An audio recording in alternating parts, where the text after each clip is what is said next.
그 어떤 노력을 해도 변화될 수 없는 상황이 누구에게는 다 찾아옵니다. 사랑하는 부모 자식 간에도 여러 가지 문제가 생기고 갈등이 생기지요.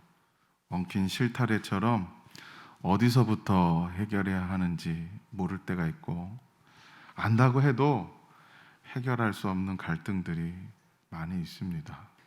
부부간의 문제도 그렇죠. 오랜 시간 부딪혀 오는 것이 있는데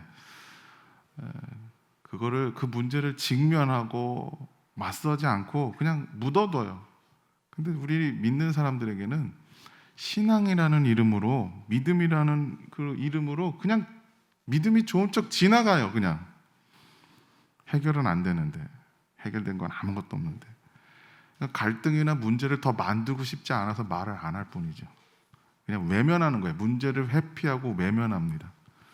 그러니까 거론하지 않고 해결할 수 없으니 피하거나 회피하고 묻어둡니다. 그런데 가장 큰 문제는 뭐냐면, 고난이 올 때, 힘든 일이 올 때 반드시 그게 다시 터집니다.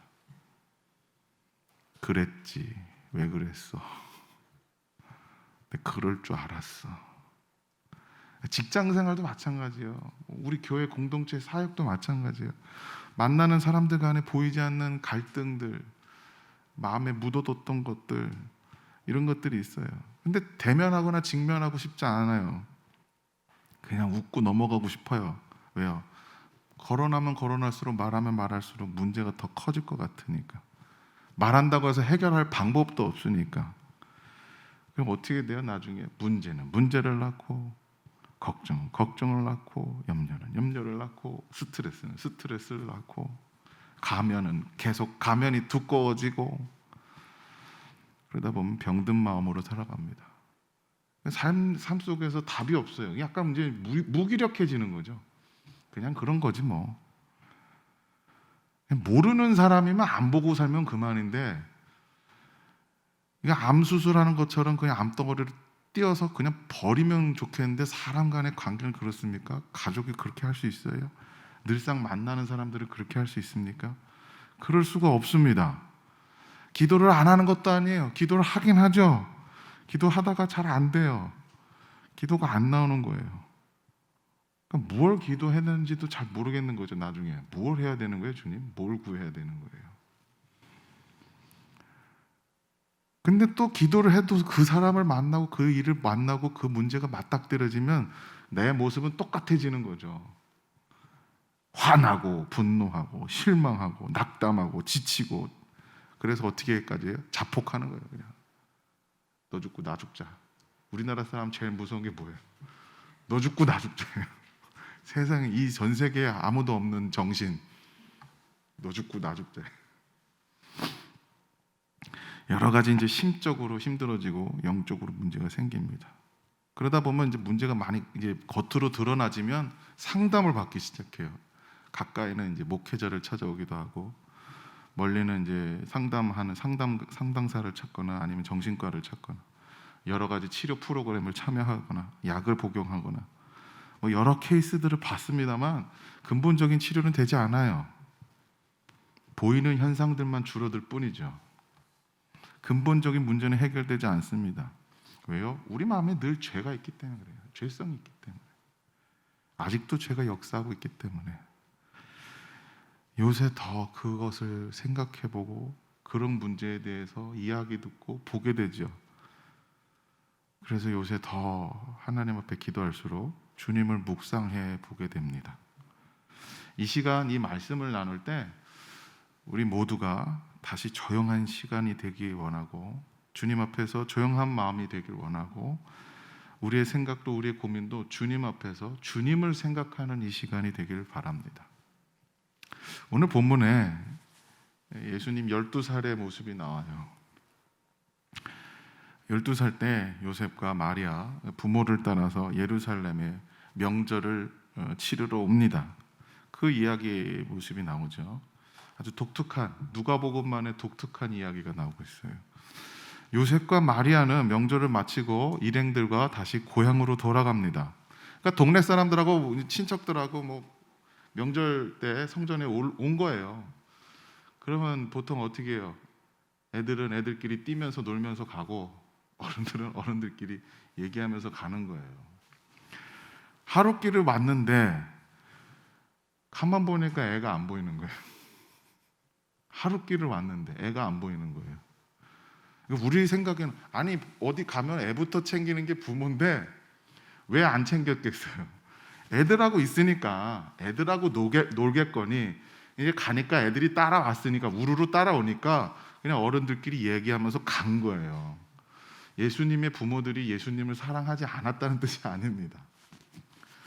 자, 하루길을 왔는데 애가 없어지니 얼마나 당황스럽겠습니까? 이리 찾고 저리 찾고 애 어디 갔냐? 예수 못 봤냐? 마리아가 얼마나 혼비백산했겠어요. 그래서 왔던 길을 다시 거슬러 가니 3일이 걸려서 성전까지 옵니다. 3일 거기에서 예수님이 아주 태연하게 엄마 마리아는 속이 부글부글 끓었겠죠. 근데 예수님 거기서 선생님들 랍비들하고 이런저런 아주 즐겁게 담소를 나누고 질문도 하고 대답도 하고 하십니다. 그러니까 여기 그 본문에 보면은 그 부모가 놀라며 그의 어머니는 이르되 아이야 어찌하여 우리를 이렇게 하였느냐. 이 말에 뭐가 다 들어있어요? 아주 점잖게 표현했지만 너희 놈 새끼 엄마가 얼마나 힘들게 걱정했는 줄 알아? 뭐 이제 뭐 다 담겨 있겠죠. 뭐 네 아버지와 내가 근심하여 너를 찾았노라 이렇게 표현. 이 마음이 읽어지셨으면 좋겠습니다. 얼마나 애 같았겠어요.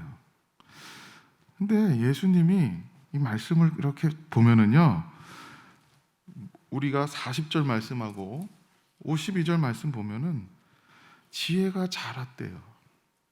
지혜가 자랐대요. 대화하고 질문하고 선생들하고 얘기하면서 지혜가 자랐답니다. 이해가 되세요? 이 말씀이? 저는 읽을 때마다 마음에 걸렸어요. 사실은 이 말씀이 예전에 예수님은 하나님이십니다. 지혜로운 거 당연한 거죠. 그 지혜와 말씀으로 세상을 창조하신 분입니다. 선생들하고 이야기를 못 하겠습니까? 예수님의 말이 아주 이거 잘 보셔야 돼요. 내가 내 아버지 집에 있어야 될 것을 알지 못하셨습니까? 여기 의역하신 거예요. 이거 성경을 번역할 때 의역한 거예요. 내 아버지 집이 아니라 내 아버지의 소유된 자들과 함께 있는 것을 몰랐습니까? 이렇게 얘기한 거예요. 이 말씀은 뭐가 담겨 있냐면 예수님이 성전에 오셔서 하나님의 백성, 성전을 짓겠다라고 말씀하시는 거예요. 새로운 성전을. 그냥 우리는 의역해서 그냥 하나님의 집에 있어야 되는 줄 몰랐습니까? 아, 예수님이 성전을 좋아했나 보네가 아니에요. 이 본문은 예수님이 어렸을 때부터 좀 남달랐다, 좀 뛰어났다 그런 목적으로 얘기하려는 게 아닙니다. 예수님은 하나님이며 하나님의 아들이라는 것을 말하고 있습니다. 그걸 놓치면 안 돼요. 가장 중요한 포인트는 뭐래요? 예수님이 사람이었다는 걸 얘기하고 있는 거예요. 사람이었다는 거. 왜 그런가? 다시 40절에서 52절 양 끝에 보면은 예수님이 지혜가 자랐다. 지혜가 자랐다. 키가 자라고 가면서 지혜도 자랐다 그래요. 그러니까 예수님은 엄친아처럼 엄청 똑똑했다, 남들보다 좀 뛰어났다 그런 얘기를 하고 싶은 게 아니라 예수님이 사람이었다는 얘기를 하려고 한 거예요. 그게 그래서 누가복음에 아주 강하게 이 본문이 누가복음에만 나와요. 예수님의 누가복음의 신학은 뭐예요? 예수님이 인자, 사람의 아들 그 이야기를 하고 싶어 하는 겁니다. 자, 사람으로 이 땅에 오셨는데 하늘에서 그냥 갑자기 그냥 손오공처럼 구름 타고 내려온 게 아니에요. 성인 남자의 모습으로 온 것도 아니고 아기로 오셨습니다. 자라났습니다. 그러니까 예수님은 하나님이기 때문에 아기로 태어났을 때 어떻겠을까요? 갑자기 일어나자마자 막 걸어 다닐까요? 뛰어다닙니까? 엄마 전 안 먹고 갑자기 이빨이 그냥 팍 튀어나와가지고 고기를 막 씹어 먹습니까? 아니요. 마리아 엄마의 품에 안겨서 젖을 먹고 요셉에게 돌봄과 양육을 받습니다. 걸음마도 했을 것이고 똥기저귀 차고 다녔을 거예요. 상상을 해보세요. 이상하죠? 이런 얘기하면은 좀 이상하게 느껴지는데 예수님 그렇게 자랐단 말이에요. 여느 사람이 자라온 것처럼 동일하게 그렇게 경험합니다. 그러니까 예수님이 뭐 태어나자마자 글을 읽거나 말하거나 이랬다는 게 아니에요. 보통 다른 아이들과 비슷하게 말할 때가 돼서 말을 하고 글 배울 때가 돼서 글 배운 거예요. 그리고 하나님의 말씀을 배웠습니다. 지혜가 자라났다고 합니다. 충격적이죠. 이거 뭘 어떻게 이해를 해야 되나? 성경에 그런 이야기들이 굉장히 많이 있어요. 사실은 우리는 하나님은 전지전능하다라고 생각하잖아요. 하나님 전지전능한데 이런 등식이 있어요. 근데 지혜가 자라났다? 이거 뭔 소리야? 이 뭐예요? 배우셨다라는 거예요. 배우셨다고요. 예수님이 전지전능하지 않다라는 게 아닙니다. 그분의 신성이 없다라는 얘기를 하는 게 아니에요. 그는 보통 사람과 보통 아이들처럼 배우고 뛰어놀기도 하고 지혜가 자란 한 사람이었다는 것을 성경은 강조하고 있는 겁니다. 굳이 하나님이 배울 필요가 있어요? 근데 왜 배워야 합니까? 굳이. 힌트. 예수님은 요한에게 세례, 침례를 받았습니다. 이제 우리 여기 침례교니까 이제 침례라고 표현할게요. 저는 이제 장로교 목사 출신이라서 잠깐만 세례가 편한데 침례로 할게요. 침례 요한에게 베풀어야 할 분이 오히려 요한에게 침례를 베풀어야 되는데 받으러 갔단 말이에요. 그러니까 요한이 당황하는 거예요. 왜 나한테? 내가 받아야 되는데. 침례는 뭐예요? 정결의식입니다. 정결의식. 그러니까 요한이 어떠한 목적으로 했어요? 이게 이상하게 언제부터 시작됐는지 정확하게 알려진 바는 없습니다. 그런데 이 요한부터 시작했다라고 표현할 수는 없지만 요한이 굉장히 많은 그 침례를 했습니다. 침례를 하는 이유가 뭐였어요? 임박하게 메시아가 오실 것인데 그 메시아가 오면 반드시 뭐가 일어나요? 심판이 있다. 그러니 회개하라. 그래서 정결의식으로 회개의 의미로 침례를 받았습니다. 메시아가 곧 온다니. 메시아가 오는데. 그래서 침례에는 뭐가 담겨 있어요? 회개가 담겨 있어요. 회개가 담겨 있어요. 근데 중요한 건 예수님이 죄인입니까? 히브리서 말씀에 4장 15절에 그는 죄가 없으시고 대제사장이시며 시험 받지도 않으신다 그래서 시험 받을 분도 아니에요. 왜? 죄가 없는데 유혹을 왜 받아요? 그런 것과는 상관이 없는 분이에요. 그런데 침례를 받아야 된대요. 침례를 예수님이 요한에게 와서 나 침례 받을 거야. 침례 받을 거야. 이래요. 근데 뭐라고 말씀하세요? 우리 마태복음 3장에 있는 말씀 먼저 띄워주십시오. 마태복음 3장. 자, 예수께서 대답하여 이르시되 이제 허락하라. 우리가 이와 같이 하여 모든 의를 이루는 것이 합당하니라 하시니 이에 요한이 허락하는지라. 제가 오히려 받아야죠. 그랬더니 예수님 뭐라 그래요? 이와 같이 해서 모든 의를 이룬대요. 그게 맞는 거래요. 해라는 거예요. 무슨 의일까요? 이제 어려워지는 거죠. 이럴 때 제일 재밌어요. 나만 알고 있는 것 같을 때.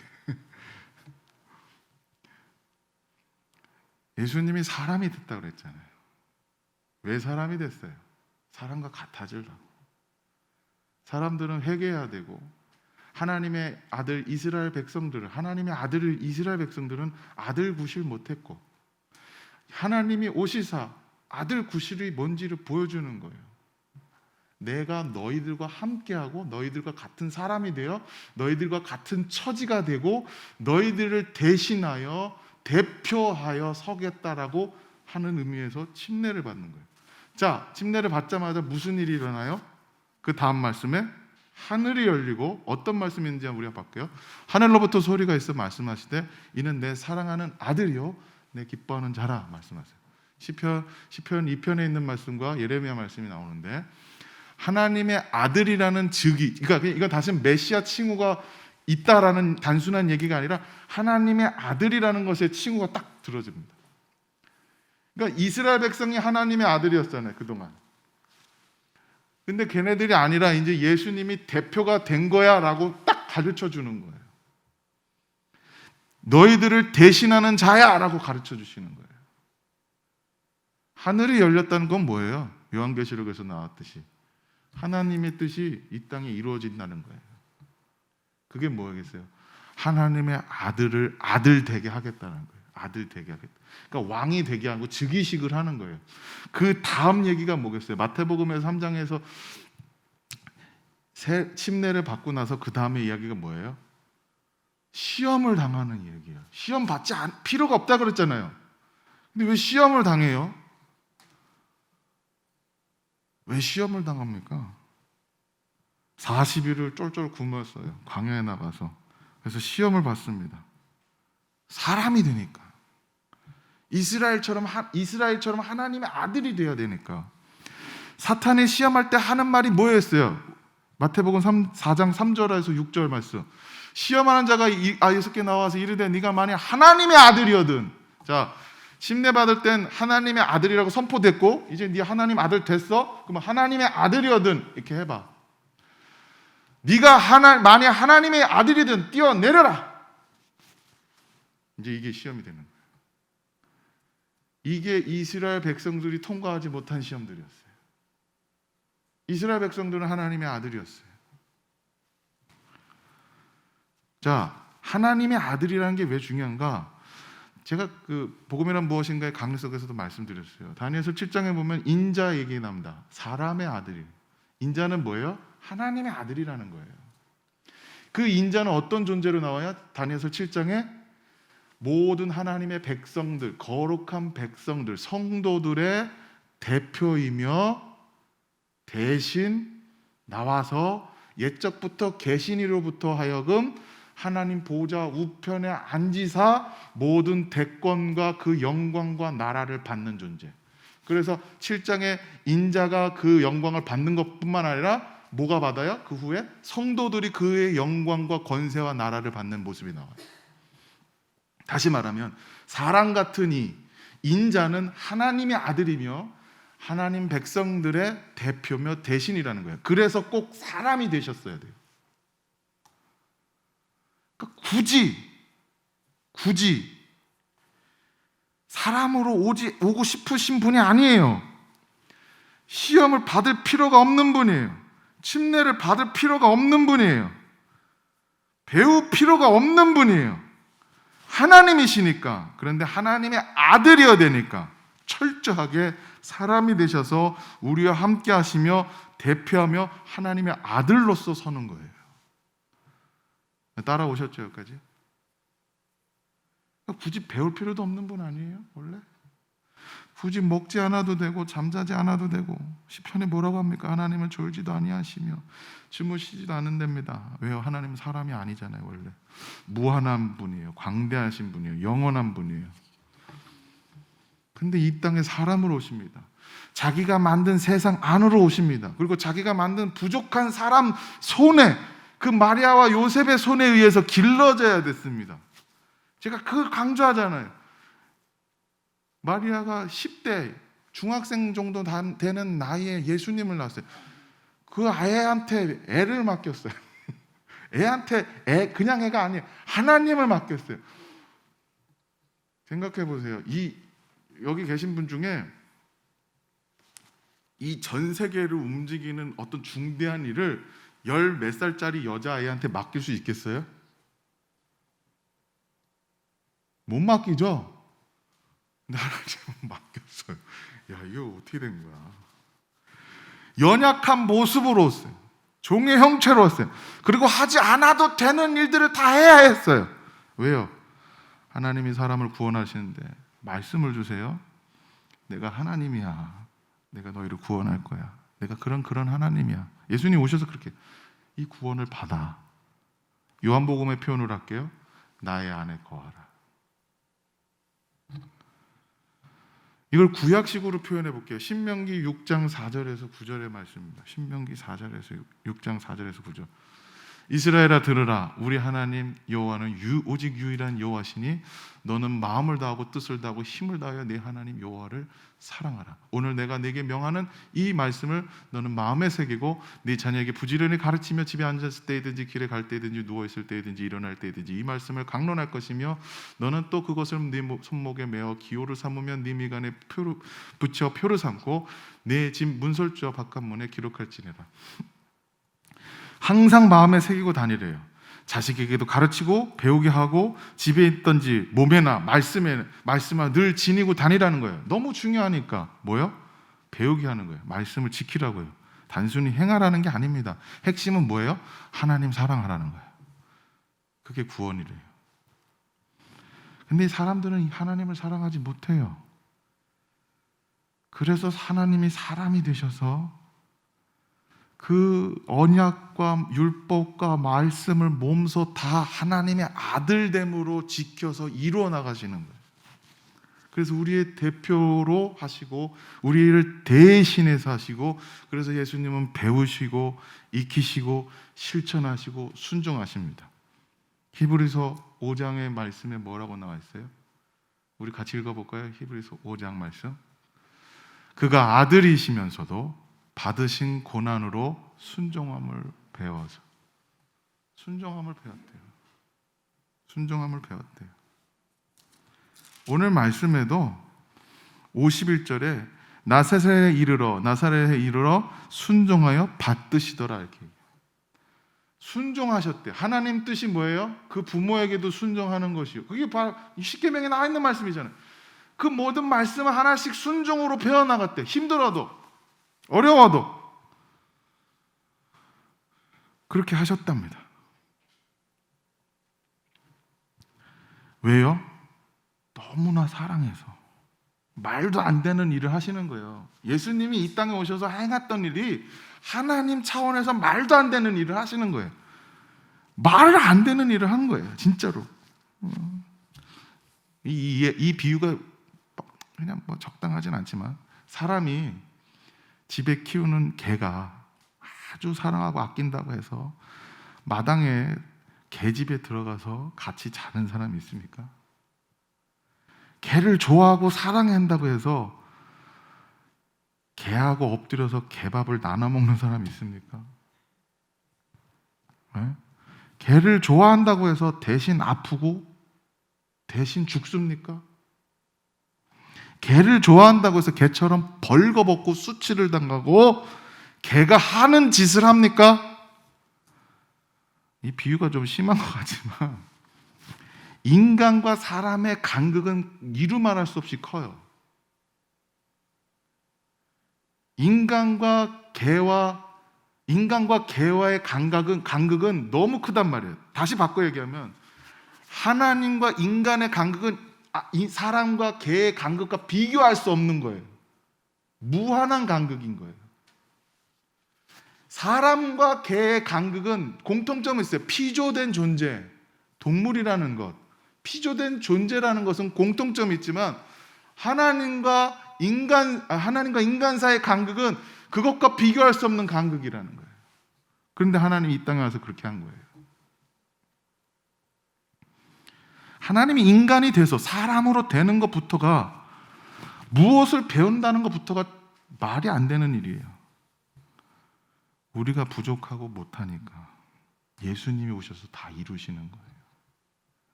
침례도 받고 사탄 따위에게 시험을 받아요. 사탄 따위에게 하나님이 보통 말이 안 되는 일이잖아요. 물론 제가 하나님 아니에요. 내가 하나님이면 자존심 상해서 그런 거 안 하겠다. 어떻게 저 사탄 따위에게 시험을 받아? 하나님의 아들인 이스라엘 아들답지 못하니까 친히 아들로 오셔서 하시는 거예요. 아들 노릇하시는 거예요. 아들의 모습으로 나타나시는 거예요. 왜요? 우리를 너무나 사랑하기 때문에. 예수님의 승천하실 때 마지막 말씀이 뭐예요? 마태복음 28장 20절 말씀. 너무 잘 아시죠? 뭐예요? 내가 너희에게 분부한 모든 것을 가르쳐 지키게 하라. 볼지어다 내가 세상 끝날까지 너희와 항상 함께 있으리라 하시니라. 자, 이 말씀이 그냥 우리는 저기 이제 선교하라나 보다 그냥 다 거기에만 포커스 맞춰서 이 틀을 못 깨세는 거예요. 못 깨는 거예요. 이 말씀은 어디와 연결됐어요? 신명기 말씀, 여호와 사랑하라, 하나님 사랑하라는 말씀하고 연결되어 있는 거예요. 왜요? 예수님이 이 땅에 오셔서 그렇게 신명기 말씀의 그 뒷부분 여호와 사랑하라. 그래서 그 뒤에 뭐예요? 몸에다도 붙이고 문지방에다 붙이고 앉아있든지 누워있든지 어디 가나 그거 가르치고 배우게 하라. 똑같은 거예요. 가르쳐 지키고 배우게 하라. 예수님이 이 땅에 오셔서 하나님 백성답게 하나님을 사랑하고 순종으로 했던 모든 것들을 가르쳐 지키고 보게 하라. 다시 바꿔 얘기하면 무슨 말 하는 거예요? 하나님 사랑해라. 저 말씀의 가장 근거는 뭐예요? 하나님 사랑해라예요. 하나님 사랑하라는 거예요. 예수님이 하셨던 거, 예수님이 사셨던 거, 예수님이 가르쳤던 거, 예수님이 순종했던 거, 예수님이 배워야 했던 거, 그 모든 것 사람의 모습으로 오셔서 그 겸손함으로 순종함으로 고난을 순종함으로 배워서 행하셨던 모든 거 그거 니네들 다 해. 그게 뭐라고요? 신명기 말씀을 그대로 하고 대입하면 여호와를 사랑하라는 거예요. 오늘 예수님의 배우시는 모습 속에서 예수님의 사랑의 음성이 들리셨길 바랍니다. 늘 언제나 함께 하시고 나를 사랑하시는 주님의 말씀입니다. 내가 너를 대표하고 있어. 대신하고 있어. 내가 다 했어. 왜 걱정하니? 왜 근심하니? 내가 다 했는데 그렇게 내가 너를 사랑하고 있다. 너 혼자 아니다. 내가 너와 함께하고 있다. 그러니 너는 하나님 사랑해라. 그렇게 말씀하시는 거예요. 너무 행복하고 놀라운 이야기 아닙니까? 얼마나 놀라운 사랑의 이야기입니까? 마음의 근심도 염려도 걱정도 그 어떤 것도. 그런데 우리는 자꾸만 그 염려 때문에 걱정 때문에 하나님이 사랑하는 걸 못 느껴요. 막 힘든 게 오래 갈수록 문제가 오래 갈수록 해결이 안 되니까 어때요? 우리 마음에 그냥 덮어두고 외면한다 그랬잖아요. 제가 처음에 지치니까 직면하고 싶지 않은 거예요. 근데 그럴수록 뭘 못 느끼게 돼요? 점점 문제와 멀어지려고 자꾸 외면하고 그러다 보니까 해결이 안 되니까 뭐예요? 마음에 하나님의 은혜가 무뎌져요. 사랑하시나? 사랑하나? 사랑도 잘 못 누는 것 같아요. 어느 순간 기도해도 잘 안 되는 것 같던데. 아니요, 하나님 분명히 사랑하세요. 요새 저희 첫째가 동생을 보더니 폭주하기 시작했어요. 폭주해요. 폭주. 그냥 폭주해요. 동생이 미운 거예요.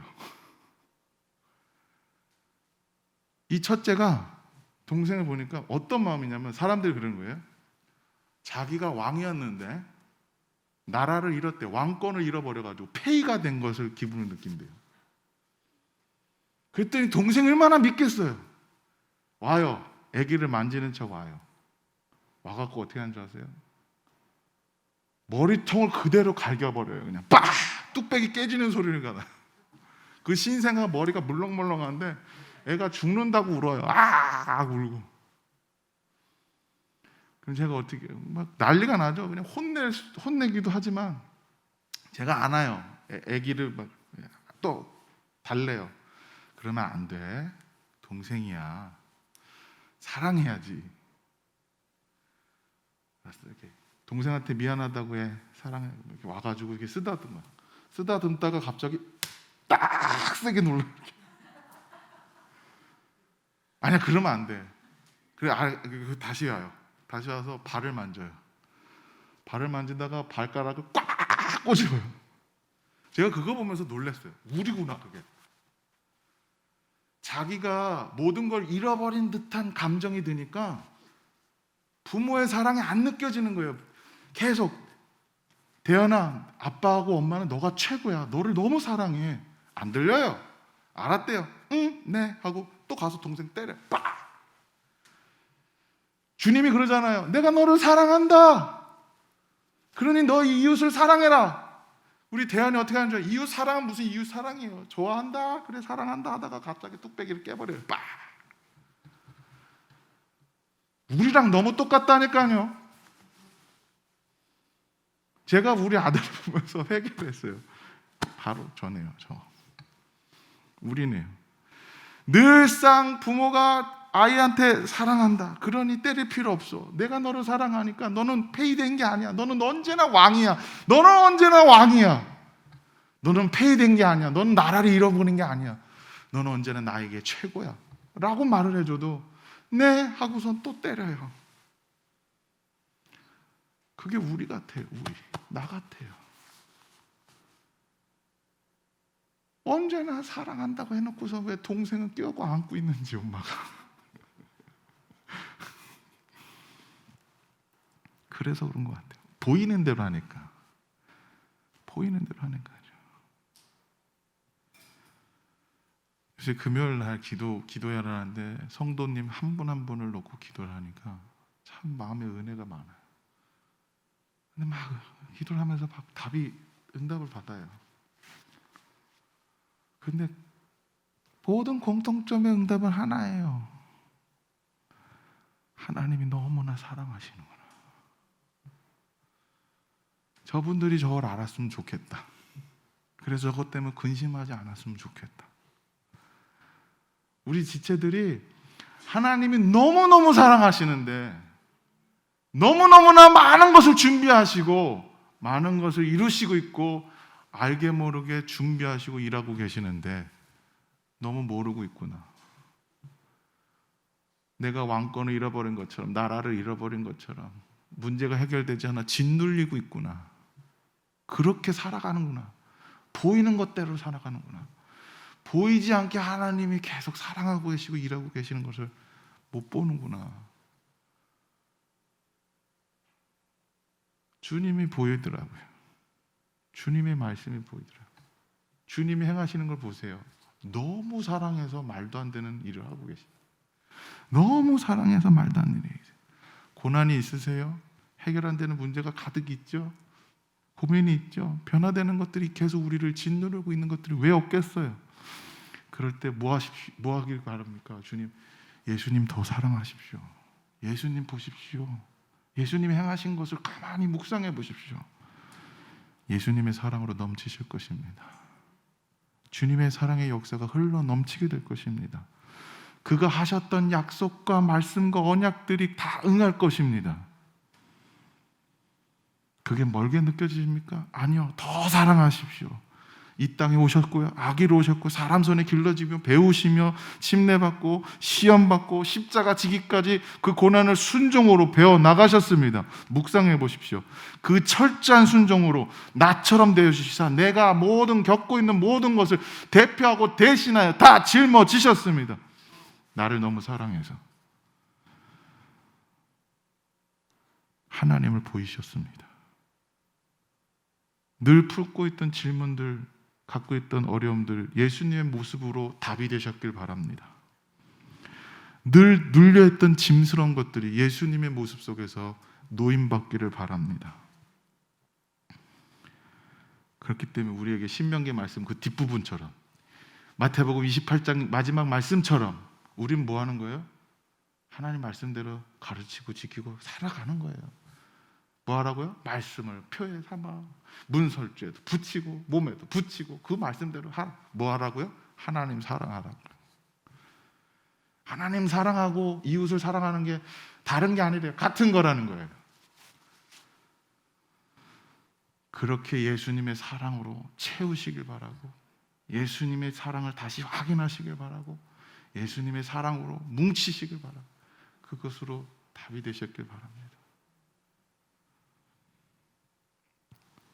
한 주간도 또 우리는 삶의 자리에 가서 똑같이 또 여기서 부글부글 올라오는 거 있고 짜증나는 거 있고 또 반복되는 모습, 나의 못난 모습이 또 보일 거예요. 그럴 때 뭐 하세요?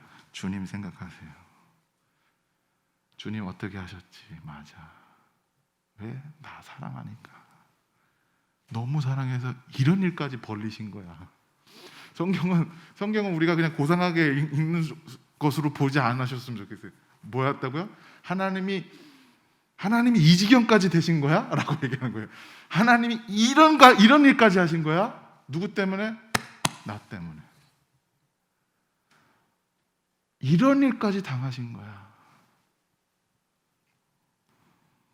그것을 한 주간 깊이 더 생각해 보시길 바랍니다. 내게 있는 문제나 내가 가진 고민이 하찮게 여길 거예요. 별거 아닌 것처럼 여겨질 거예요. 왜요? 주의 사랑으로 내 마음이 풍성해지고 깊어지고 충만해지고 넓어지고 높아져서 그 문제가 더 이상 문제가 되지 않는 지경으로 인도받기를 원합니다. 그럼 그 문제는 누가 하신다고요? 하나님이 하신다고요. 그 믿음이 딱 생기는 날 누가 하신다고요? 하나님이 하신다고요. 그런 복을 누리시길 바랍니다. 그런 복이 우리에게 허락된 줄 믿습니다. 그런 것으로 채우시며 한 주간도 여호와를 사랑하시며 사랑받으시며 사랑 나누시는 저 여러분들 다 되시길 바란 마음에 이 말씀 전합니다. 우리 결단의 찬양 드리고 나서 기도하겠습니다.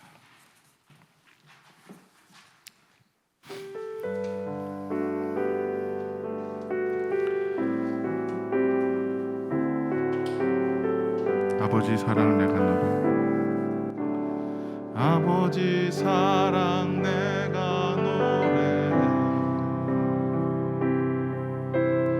아버지 은혜 내가 노래해 그 사랑 변함없으신 거짓 없으신 성실하신 그 사랑 상할 때 꺾지 않으시는 꺼져가는 등불 끄지 않는 그 사랑 변함없으신 거짓 없으신 성실하신 그 사랑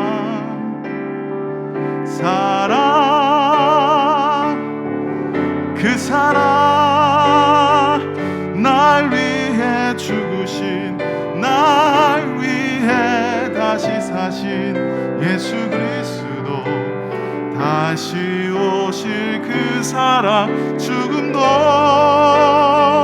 생명도 천사도 하늘의 어떤 권세도 끊을 수 없는 영원한 그 사랑 예수. 이제는 우리 구주 예수 그리스도의 은혜와 하나님 아버지의 극진하신 사랑하심과 성령님의 도우시고 함께하시고 견인하여 주시고 은사 베풀어 주심이 여기 모여 있어 하나님의 사랑 충만하여 늘 그 고백대로 날마다 승리해 나가기로 다짐하고 결단하는 주의 자녀들 위해 그들의 기도 제목과 삶 위에 우리 나라와 한국 교회와 만방샘 목장 공동체 위에 지금부터 영원토록 함께 없시기를 간절히 축원하옵나이다. 아멘.